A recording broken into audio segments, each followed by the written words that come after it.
그 농민전쟁의 그 주요한 전투를 살펴보면은, 첫 번째로 그 1525년 4월 4일에 라이프하임에서 전투가 이루어졌는데, 그 4,000명의 농민군이 그 라이프하임에서, 이게 독일 남부 바바리아 주에 있는 건데, 거기서 마차 요새에다가 화승총과 경포로 무장했다 그래요. 마차 요새가 그러니까 그 보헤미아의 그 얀 지슈카가 이용하던 그 전술이죠. 그 딱 100년 전에 보헤미아에서 같은 농민들이죠. 같은 농민군들이 그 5차에 걸쳐 십자군을 격퇴한 그 마차 요새를 이용을 했어요. 그런데 이걸 진압하기 위해서 이제 영주 군대가 왔는데, 그 독일 그 남서부에 있는 바덴 비르텐베르그, 거기 있는 울룸이란 도시가 있는데, 거기서 기병이 1,500명, 보병이 7,000명, 야포가 18대나 됐대요. 이 병력과 화력을 보고 이제 농민군들이 싸우지도 못하고 겁에 질려서 이제 후퇴를 했다 그래요.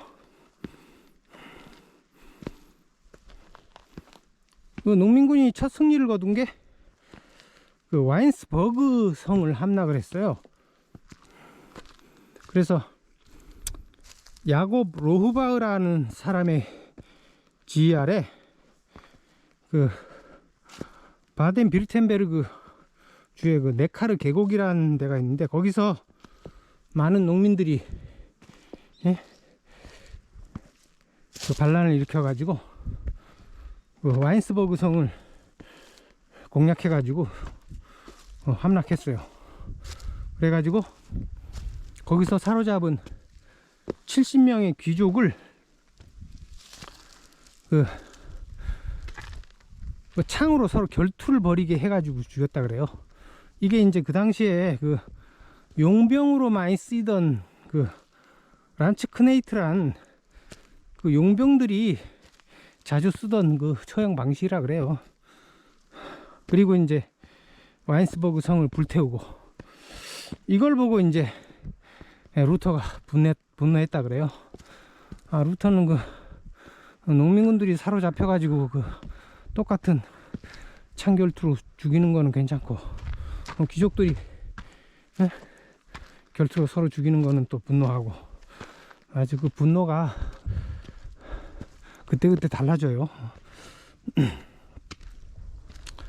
그래서 루터가 직접 이제 작센 남부 지역을 돌면서 농민군들을 설득을 했대요. 설득하는데 이제 농민군들이 도리어 야유 보내고, 그러니까 4월 20일 날 루터가 평화를 위한 경고라는 책을 써가지고 농민군들이 이제 더 이상 반란을 일으키지 말라는 거죠, 이게. 근데 이제 그 몇 년 후에 그 1531년부터 그 루터파하고 이제 그 카톨릭 간에 전쟁이 벌어지는데, 그 루터파가 그 슈말칼덴 동맹을 결성해 가지고 그 카톨릭 군대하고 싸워요. 그걸 이제 슈말칼덴 전쟁이라 그러는데, 거기서 이제 또 전쟁하는 건 또 찬성을 해요 또. 그러니까 얘는 아주 내로남불의 태두죠, 태두. 1525년 4월 말이 되자 그 튀링겐 전역에서 농민들이 무기를 들고 일어나 가지고 농민 군대가 만들어져요. 그리고 그 다음 달인 5월 초에 그 미라우젠에서 그 민쩌가 이끌던 농민군이 튜링겐 북부 지역에서 이제 행진을 했는데 그 영주군이나 뭐 다른 카톨릭 군대를 만나지 못하고 현지에서 그냥 약탈만 했다 그래요. 그러니까 5월에 루터가 강도와 살인을 일삼는 농민의 반대하야란 책을 냈어요. 그래서 이 책에서 루터가 평화적인 개혁을 해야 되고 제후들이 그 농민을 무력 진압해야 한다고 주장을 해요. 그래서 그 책에서 찌르고 때리고 목을 조르십시오. 농부들을 피하십시오. 그들이 누구이든 마귀로부터 피하듯이 그들을 피하십시오 라고 썼어요. 그러니까 이제 농민들이 처음에는 루터의 그 주장에 호응해 가지고 봉기를 일으켰는데 루터한테 이제 완전히 실망해 가지고 이제 떠나고, 그 처음 이제 봉기를 일으킬 때는 그 루터파 영주 군대가 열세였어요. 밀렸는데 이 루터파 영주들이 그 슈바벤 동맹을 맺어 가지고 전쟁 비용을 모으고 군사를 모집해 가지고 이걸 이제 그 상인들이 그 재정을 떠맡았다 그래요. 상인들 자본가들이 그러니까 배후에서 다 지원해 준 거죠 이게. 근데 농민들은 지원해 주는 데가 없으니까 이게 싸움이 이게 병력이나 화력에 있어서 이게 상대가 될 수가 없어요. 그래가지고 처음에는 근데 이 영주 군대가 모이질 못했었기 때문에 그 조약을 맺어요. 그래서 바인 가르텐이라는 곳에서 그치, 봄 깨워. 영주들이 농민군하고 조약을 맺어 가지고 농민들이 그 조약을 믿고 해산을 해요. 근데 이제 이 영주들이 뒤에서 이제 전쟁 준비를 한 거죠. 그러면서 반격을 차곡차곡 준비해 가지고, 이거 보면 이제 그 우리 동학혁명하고도 비슷하죠. 이게 동학혁명군도 처음에 전주성을 함락하고 이제 서울까지 쳐들어갈 기세였는데 그게 전주 화약을 맺죠 거기서. 그래가지고 동학군들이 흩어지죠. 이게 결정적인 실수였죠. 이게 고종이 청나라 군대하고 일본 군대를 불러들이기 위해서 시간을 끈 건데 거기에 이제 속아 넘어간 거죠 이게. 약수가 졸졸졸 흐르네요.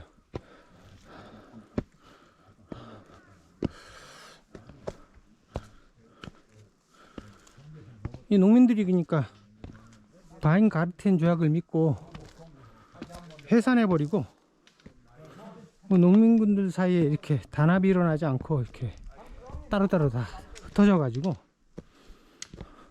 그러니까 이제 이 영주군들 동맹인 슈와벤 동맹이 이제 무력을 이제 전쟁 준비를 다 갖춰 가지고 농민 반란군 집단들을 각계격파 해버리니까 이게 농민군이 힘을 쓸 수가 없는 거죠. 그래서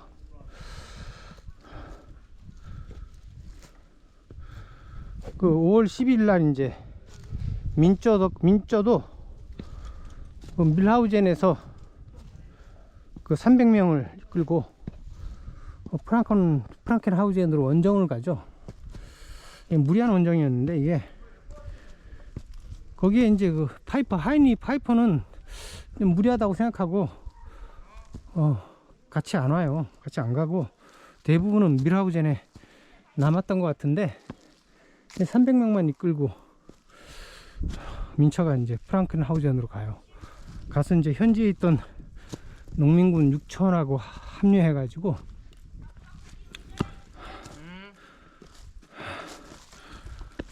근데 이제 그 영주 군대가 엄청나게 병력이나 화력이 막강하기 때문에 이게 프랑큰 하우젠 농민군 내부에서도 이게 싸워야 할지 말아야 될지 이게 고민이었던 것 같아요. 그래서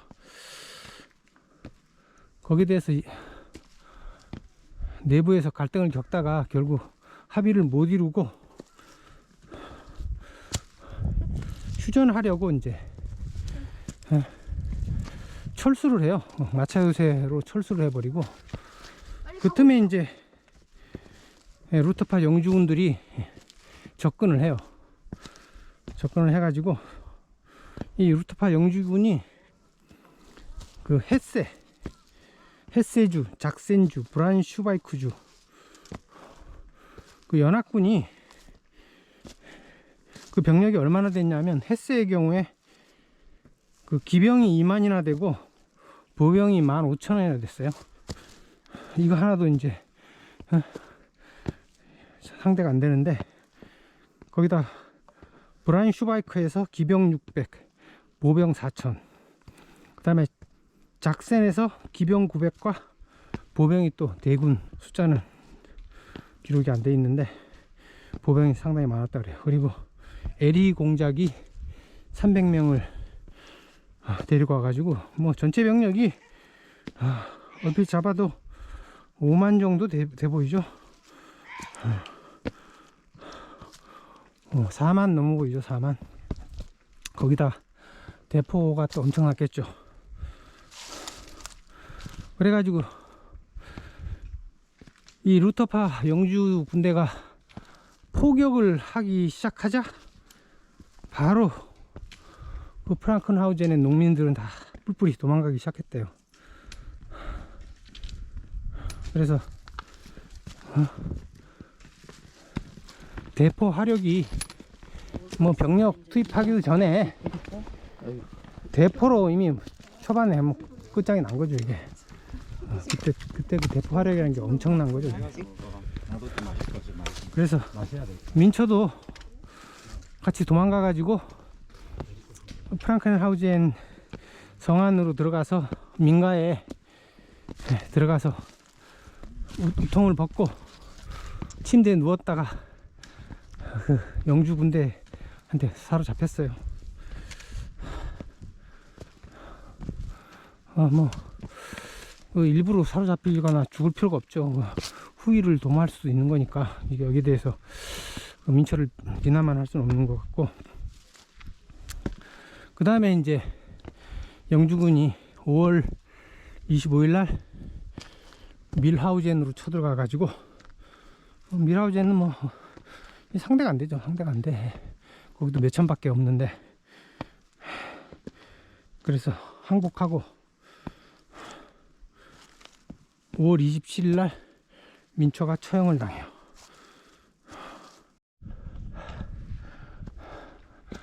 보국문 300m 남았습니다. 정릉 탐방지원센터 2.2km, 다 합해서 2.5km네요. 이게 2.3km인 줄 알았는데 200m 더 기네요. 이게 상당히 기네. 이게 보국문에 다 왔는데, 뭐 지금 보국문을 기대하고 왔는데 지금 공사 중이라 보국문이 없어. 지금 2시 56분.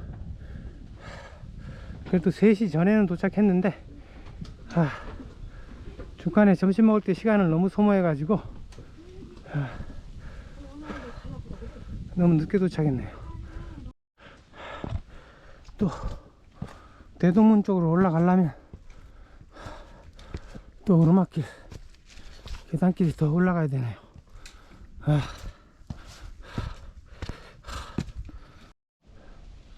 이제 평탄한 길이 나왔네요.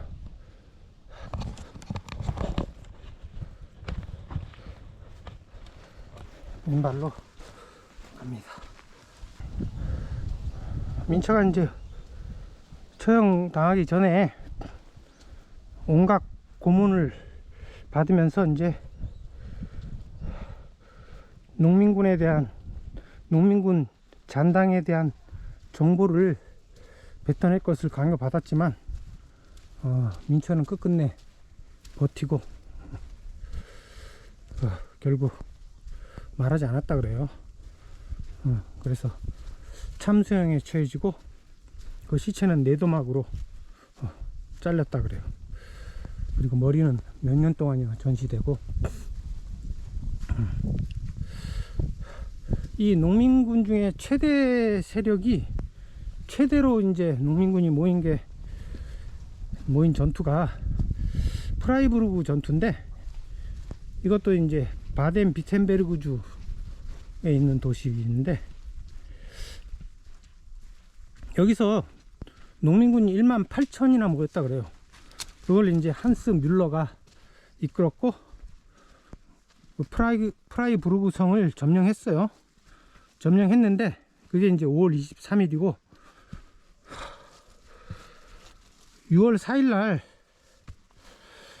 바바리아의 비르츠부르크, 바바리아는 그 독일 남부주죠. 비르츠부르크 근처에서 영주군하고 교전을 했는데, 그 지휘관이 철의 손 괴츠라는 사람이에요. 그 괴츠가 병력은 도리어 농민군보다 적었는데도 쉽게 농민군을 물리쳤다 그래요.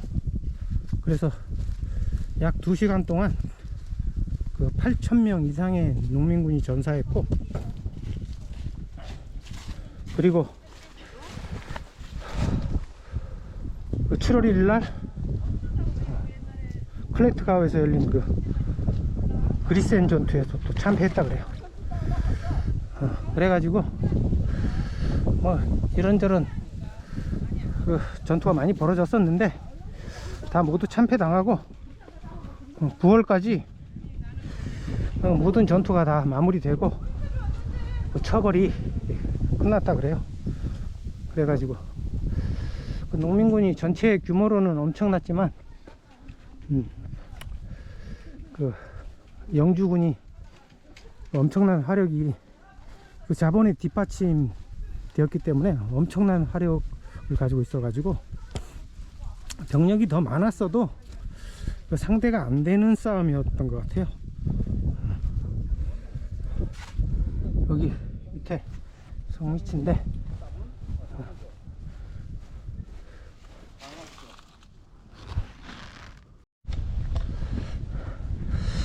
이 농민군이 패배한 원인을 들어보자면, 농민군도 그 숫자도 적지 않았고 그 화력도 뭐 그렇게 그 1500년도 16세기 치면은 뭐 그렇게 밀리는 편은 아닌데, 이게 첫 번째 요인이 아까도 얘기했듯이 그 대형 대포가 개발됐기 때문에 이 경포 가지고는 이게 안 돼요, 이게. 예? 그래서 그 100년 전에 보헤미아에서는 그 경포 가지고도 그 마차 요새를 만들어 가지고 쉽게 이제 그 십자군을 물리칠 수가 있었는데, 이게 16세기에 들어서서는 이게 대형 대포가 많이 개발돼 가지고, 여기 계단길인데 힘드네. 이게 더 이상 마차 요새 전술이 안 통하는 거죠. 그래서 이 전쟁의 양상이 이제 이 포격전으로 결정적으로 바뀐 게 그 1453년 콘스탄티노플 함락이 이게 결정적인 계기였던 것 같아요.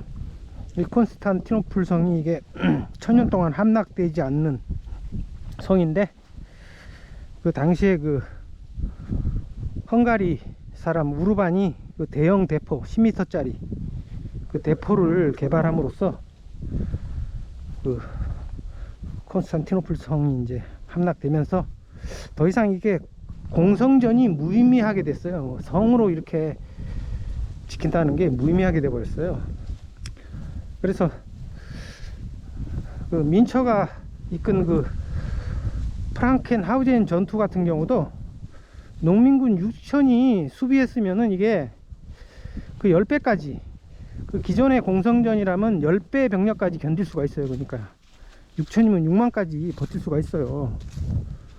그래서 16세기 이전에 공성전 예를 보면은 그 우리나라의 대표적으로 안시성 전투가 645년에 일어났는데, 그때 당나라 군대는 60만이고 고구려 군대는 불과 3만에 불과했어요. 그 20대 1의 병력 차이에도 이게 이 공성전을 벌이면은 버틸 수가 있는 거죠. 버티는 정도가 아니라 대승을 거두었죠. 그리고 임진왜란의 경우에도 그 1차 진주성 전투 같은 경우에는 그게 이제 1592년이죠. 그 진주성에 병력이 3,800밖에 안 됐어요. 근데 왜군 3만 명을 격파했으니까 이게 병력 이 8대1의 열세에도 불구하고 이게 공성전이 이게 성을 지키는 게 가능했어요. 이때 임진왜란 때는 이미 사실은 그 독일 농민전쟁 이후긴 하지만은 그때 대형 대포가 없었기 때문에 사실 그 재래전쟁 공성전하고 비슷했죠. 그래서 미라우전의 농민군 6천이 이게 결코 수비하기에 적은 수가 아닌데도 이게 대포 때문에 결정적으로 진 거죠. 실제로 이제 그 농민군대에서 그 마차 요새 대장이 있었다 그래요. 그래서 얀 지슈카의 그 마차 전술을 효과적으로 사용했는데도 이 대표 위력을 넘어서지 못한 거죠. 나중에 그 폴란드 리투아니아 공화국이나 그 코사크들, 그 우크라이나의 그 기마민족이죠. 기병을 주려고 하는 그 코사크라 그러죠. 코사크가 러시아 때 그 기병으로 많이 활용됐는데, 이 사람들이 마차 요새를 타보르라고 불렀대요. 타보라이트 이름을 따가지고 마차 요새 자체를 타보르라고 불렀다 그래요. 그래서 그 보헤미아의 그 얀 지슈카의 마차 전술은 그 후에 아주 널리 쓰이던 그 전술이었던 것 같아요. 민초의 경우에 이제 이게 농민군이 패한 결정적인 원인이 대다수의 봉기군들이 이 전투의 신학적 의미를 이해하지 못하고 단지 그들의 이익만을 구했기 때문이라고 봤다 그래요. 그것 때문에 이제 농민군이 전체적으로 다 합하면 10만인데도 뿔뿔이 흩어져 가지고 지역별로 결집 못해 가지고 그 영주군이 각계격파할 수 있었던 게 결정적인 패인이라고 민초도 보고 있어요. 민초는 그러니까 밀하우젠을 중심으로 해가지고 다른 지역의 농민군을 다 규합해가지고 싸우기를 원했는데, 이 과정에서 각 지역마다 존재하는 타 지역에 대한 배타적인 감정을 없애기 위해서 민초가 많이 노력을 했나봐요. 근데 실패하고, 동시에 그러니까 그 봉기에 참가한 농민군들이 민초의 그 사상을 충분히 이해하기도 힘들었고, 그런 점에서 이제 미숙성이 존재한 걸로 보여요. 농민 전쟁의 결과를 보자면 그 희생자가 그 농민 전쟁에서 죽은 농민 군대 수가 10만 명이고, 그 에버트의 책에 보면은 복수는 극도로 처절했으며 잔인했다. 공공의 질서를 세우기 위해 치러진 희생자들의 수가 엄청 많았다. 그 수는 좋게 10만 명은 된다. 그러니까 전투에서 죽은 농민군은 뭐 10만 명까지 안 되겠지만, 나중에 이제 영주군이 복수를 잔인하게 진행하면서 이제 그 잔당들을 모두 색출해가지고 그냥 죽인 거죠. 이게 그 수가 10만에 이르렀고,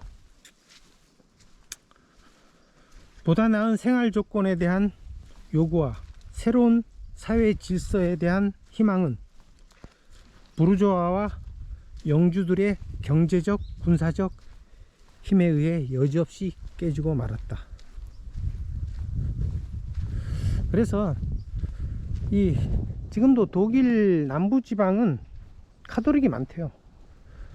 그 농민전쟁 후에 농민들이 개신교에 대한 증오가 깊어가지고 다시 카톨릭으로 돌아가거나 제세례파로 많이 갔지, 개신교로는 가지 않은 것 같아요. 특히 이제 제세례파 경우에는 이게 민첩파로 오인이 돼 가지고 심한 박해를 받았다 그래요. 민초하고 제세례파의 사상이 모두 신비주의적 요소를 가지고 있고 하층민의 뿌리를 두고 있다는 점에서 민체를 제세례파의 창시자로 보기도 하는데, 여기 대동문 왜 왔는데 이것도 공사 중이에요. 또 당시에 종교 개혁가들은 민초의 신비주의 그리고 성령 이런 것을 중시해 가지고 이단이라고 봤대요. 근데 아이러니컬하게도 오늘날의 역사가들이 민초가 성령 신학을 펼치니까 요즘 뭐 프로테스탄트들도 성령 많이 얘기하나 봐요. 그래서 그 프로테스탄트들의 성령 신학의 창시자로 본대요. 또 참.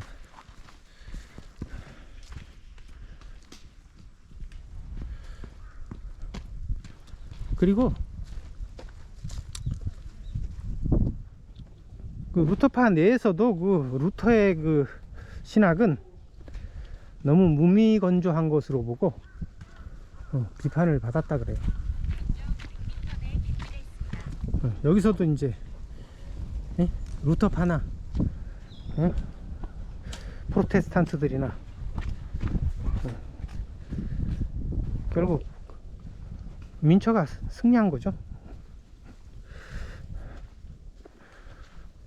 당시에 뛰고 보니까 이 농민들이 패배한 이후로 경제적으로 점점 부유해진 시민들, 이 부르주아들이죠. 주로 상인들이죠. 상인들이 영주들과 동맹을 맺고, 그리고 영주들은 다시 자본주의적 생산과 교환 방식이 발전하는 것을 보증해 주었다.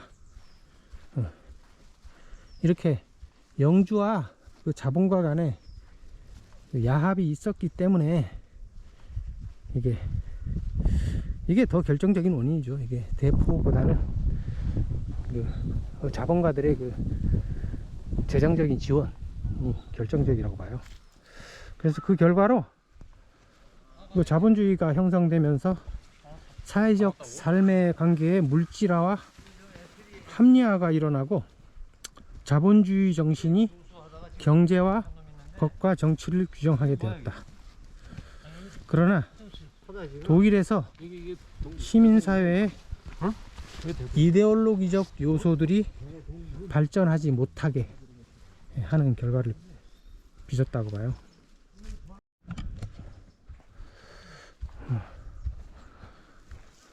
그 16세기에 그 카톨릭 신부인데 요하네스 코흐루이스라는 사람이 루터가 농민전쟁의 주요 장본인이라고 얘기했어요. 그리고 민초는 단지 루터가 닦아놓은 길을 달렸을 뿐이라고 이렇게 얘기했다 그래요. 그리고 또 따지고 보면 루터도 에라스무스가 닦아놓은 길을 달렸을 뿐이죠. 이게 근데 에라스무스는 결국은 카톨릭에서 벗어나지 못했죠. 카톨릭을 버리지 않았죠. 그렇게 카톨릭을 그렇게 희화시켜 놓고 자기는 싹 빠져버렸어요. 이것도 뭔가 이게 또 있어요. 이걸 여기 대해서 제가 좀 조사를 좀 해보려고 그랬는데, 에라스무스는 조금 이게 아주 미스테리한 인물이에요. 그리고 그 반율법주의자로 유명한 그 요하네스 아그리콜라는 말하기를, 농부여, 비록 당국이 그대의 생명과 건강, 재산과 명예를 해친다 해도 대항해서는 안 됩니다. 그렇지 않으면 당신은 하나님의 질서에 대항하는 것입니다. 그리고 당신은 저주를 받게 됩니다. 대하라는 책에서 이렇게 썼다 그래요. 이건 뭐 비웃는 건지, 그러니까 이게 뭐 루터의 그 어떤 두한국 사상을 비웃는 건지, 농민들을 비웃는 건지 모르겠어요. 그리고 투링견의 감독이던 유스투스 메뉴스라는 사람은, 민처는 비록 죽었지만 그는 살아서 아직 여전히 많은 곳에서 영향력을 행사하고 있기 때문이다. 특히 제세례파에서 그렇다.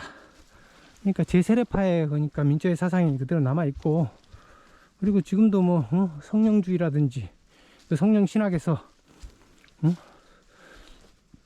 민초가 그대로 살아있는 거죠. 지금 도리어 그 종교개혁가들 루터나 칼뱅의 교리보다 그 민초의 신학이 뭐 그 깊이에 있어서 상대가 안 되죠. 상대가 안 돼. 루터나 칼뱅은 그 아주 유치한 수준의 그 신학이고, 그 민초의 성령 신학에 비하면 어린애하고 어른 차이죠. 그 다음에 19세기 이후에 그 민초에 대한 평가가 많이 바뀌었는데, 여기 또 돌 오르막길이 나타나가지고 그래도 험하진 않네요. 걸을만 하네요. 그리고 에른스트 트릴치라는 사람이 쓴 기독교 교회와 단체의 사회 이론이라는 책에서, 거기 즉 프라하에서 민초는 이제 점점 더 강하게 이 마지막 때 당국이 거부하면 완전한 영적 공동체의 이상이 폭력적으로 실행되어야 한다는 계획을 실행했다. 여기서 이제 공동체의 이상이라는 게 보편적 인권, 평등, 자유, 형제, 이런 아주 근대 계몽주의에 나타난 그 사상이 이미 민초에게 나타나고 있죠.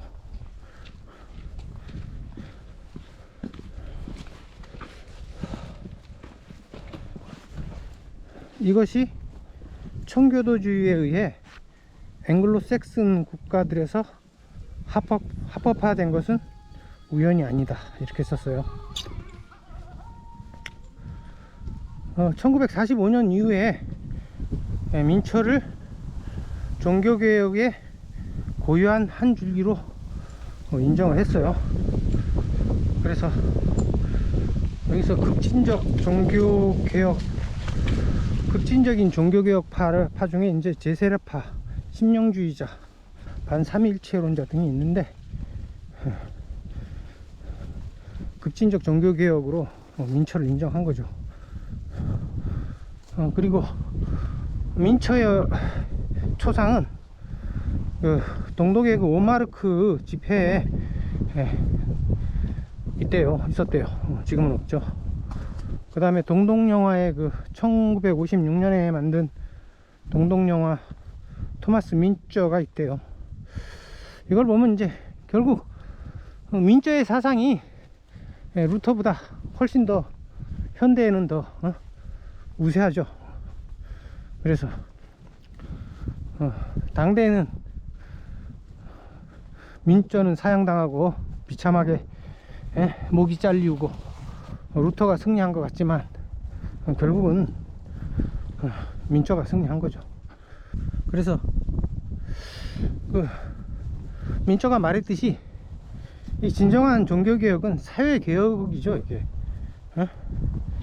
민초의 입장에서는 그러니까 진정한 종교개혁은 사회개혁인 거고, 루터는 이게 무늬만 종교개혁이고 사실은 국가주의를 택한 거죠. 국가주의를 택하고 종교를 버린 거죠. 그래서 개신교도 그렇고 카톨릭도 그렇고 이들이 구원이 내세 있다고 주장하는데, 그 말이 맞다면은 현세를 사람들이 살 필요가 없죠. 전부 다 집단 자살하는 게 답인데 말이 안 되는 거죠. 민초의 말처럼 진정한 하나님의 나라를 이 땅에 이룩하는 것이, 그게 이제 진정한 종교 개혁이고 사회 정의의 실현이죠. 이게 민초의 주장을 누구도 부정할 수가 없죠. 또 오르막 돌길이 나타나네요. 저기 누각 같은 게 있는데 여기 설명이 있네. 여기 대동문은 왼쪽으로 0.5km 지났고 백운대 2.5km, 북한산 대피소 0.8km. 여기가 동장대구나. 이게 동장대. 이게 지휘하는, 싸울 때 전쟁에서 여기가 이 동장대에서 지휘하는 것 같아요. 여기서 이제 한 25분 30분만 가면은 용암문이에요. 지금이 3시 40분이니까 한 4시 약간 넘어서 용암문에 도착할 것 같아요. 지금 얼음이 녹아가지고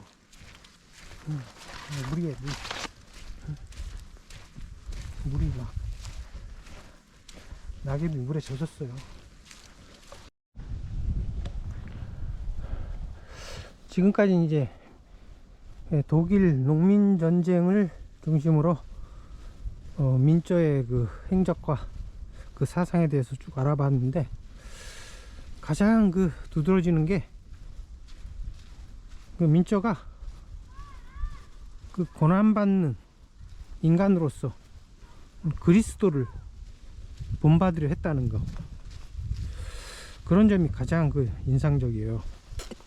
그래서 에버트 같은 경우에는 민초에게는 이와 같은 고난의 의미와 고난을 통해 그리스도를 닮으려는 생각이 아주 전면에 내세워져 있다. 그는 자신이 현재 처한 사회적 입장을 십자가에 달린 예수와 같다고 생각했다. 그래서 제가 이 민초에 대해서 조사를 하면서, 민초 평소에 이제 동네 공원에서 맨발 걷기를 하면서 민초 생각을 하면은 눈물이 나요.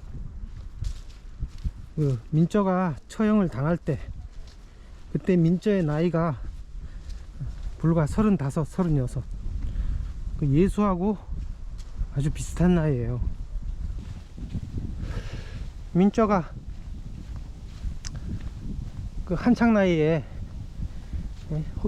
참수형을 당하면서 무슨 생각을 했을까요? 귀족 출신이지만, 민초는 귀족 출신이에요. 귀족 출신이고, 그리고 재산도 꽤 많았다고 해요. 근데도 농민을 위해서 목숨을 바쳤어요. 근데 루터는 자신이 농민의 아들이라 그러면서도 농민을 배반하고 귀족 편을 들었죠. 그리고 농민을 착취하는 귀족 편을 들었어요. 민초는 예수와 비슷한 나이에 참수형을 당하면서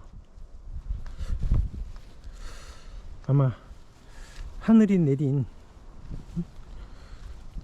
민초에게 내린 소명을 다 이루었다고 느꼈을 것 같아요.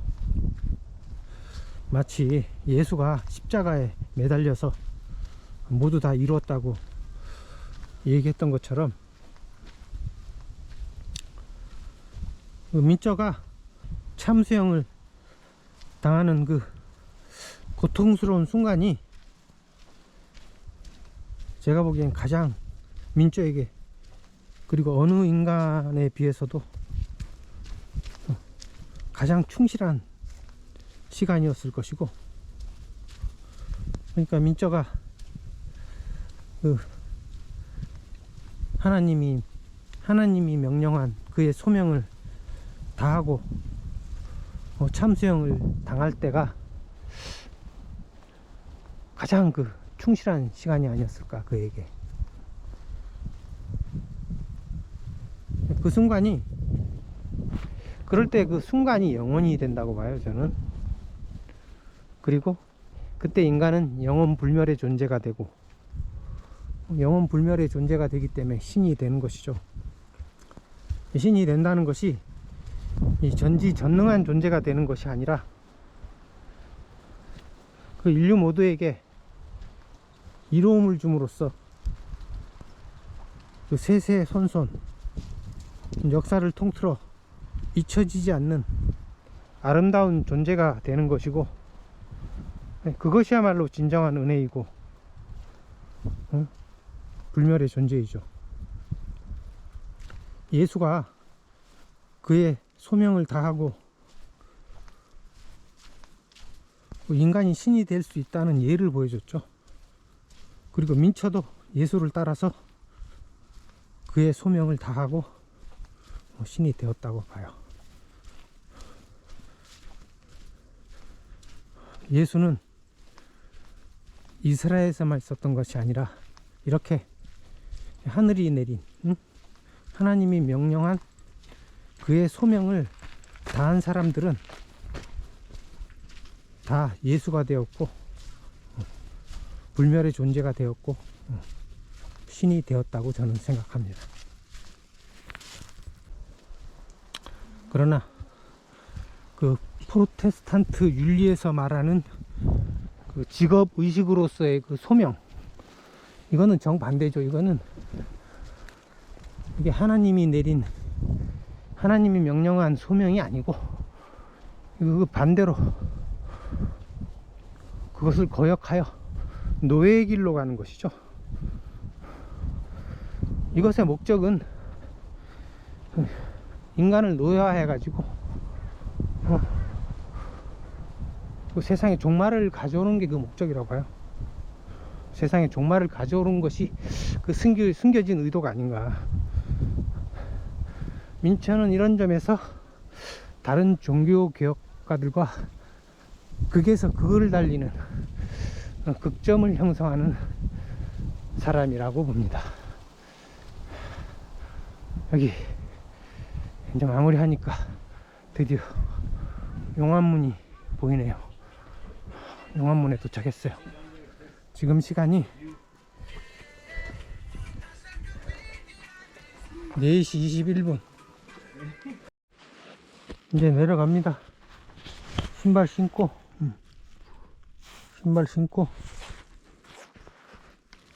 스틱 들고 한 40분 내려가면 도전사라는데 길이 엄청 내리막길이 험해요. 내리막길 이래. 그리고 어떻게 등산객이 하나도 안 보이냐. 여기가 도선사네요.